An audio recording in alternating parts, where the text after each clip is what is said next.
This is the book that comes out every year, The State of the Future.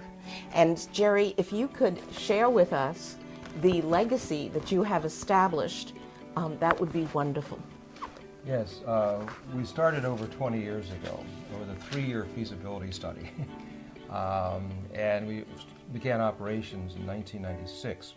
And the idea of the State of the Future was actually a management technique because we wanted to show improvement in analysis about the future.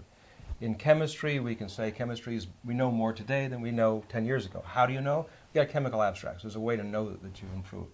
How do you know you're getting better in analyzing the future and having new ideas implemented? Well, the idea is that we would have a condition or state of the future every year. And so if every report regresses, then we're not improving the field. And this way we have it a little bit better every year. And we monitor 15 global challenges in here. We show a State of the Future index where we're winning, where we're losing, and we can trace this for the last 20 years. And we are winning more than we're losing, but where we're losing is very serious. So we want people to read the scenarios in here and the various data in here to get a better idea, to wrap your minds around what's realistically going on, because there's a lot of very fractalized conversations, a little bit of this, a little bit of that, and the news media by its nature has to tell it, well, that's what's wrong there, what's wrong there. So they get an idea that everything is wrong and everything is bad, which is not at all the case. We're improving a lot, but we have to understand the whole picture, and that's what we try to do.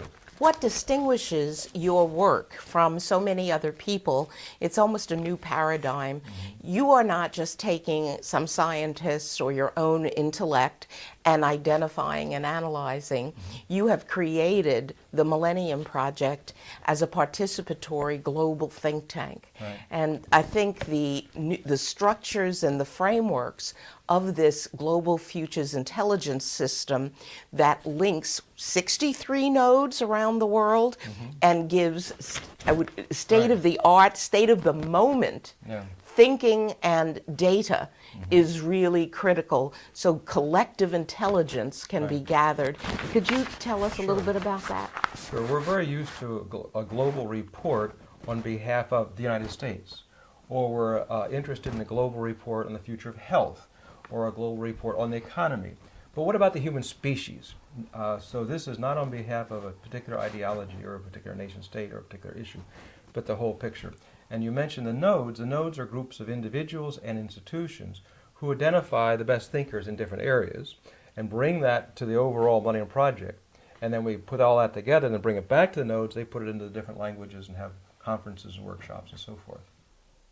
What a wonderful discussion, initial discussion, Jerry, because we feel that the issues that you raise and the opportunities that the Millennium Project provides for adults and youth all over the world are very, very significant.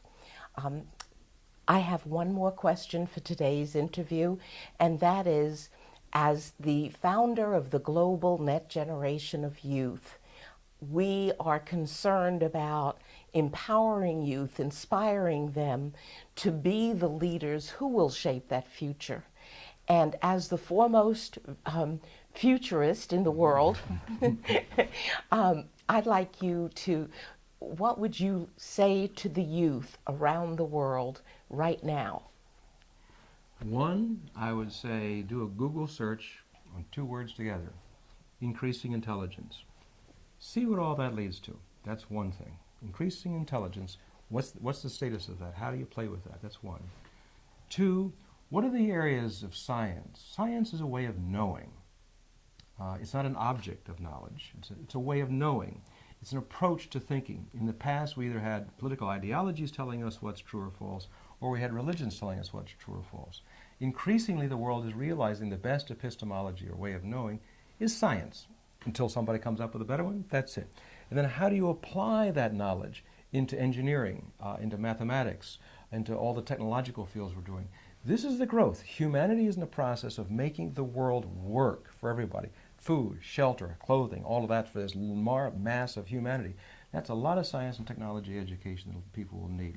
But in the process of doing that, I would keep asking yourself, who am I? It's the old Socratic business, know thyself. Still good advice. Except in the old days, knowing thyself didn't work too well in the agricultural age, because how many thinking people do you need in the agricultural age? Not too many. You need some more in the industrial age, but not that many, because they're in factories, right? You're repeating stuff. In the office, you need some more, but not everybody's got to be a genius. But as you go into a self-actualizing economy, where all people will have access to the tools of genius and tools of thinking, the approach of your mind to things is important. Before, it's like, what will God tell me to do? Or what will a politician tell me to do? Increasingly, it's what will I use the tools of the knowledge of the world tell me what to do. So knowing yourself, having a scientific attitude, applying your own curiosity and following your curiosity through the means of intelligence that we have now will help you become a self-actualization. Why go through your lifetime and never find out who you are? In the past, it wasn't that much of a big deal. But now we have the means of production across the board, so you can actually self-actualize, follow your heart, follow your dreams, but you've got to have at the same time a thinking, scientific approach to doing that. We are thrilled that you are here to help us address the future, the state of the future, and to inspire all of us to know ourselves and be empowered to shape that future. On behalf of the Color of STEM and the global Net Generation of Youth, we thank you so very much. Oh, you're welcome.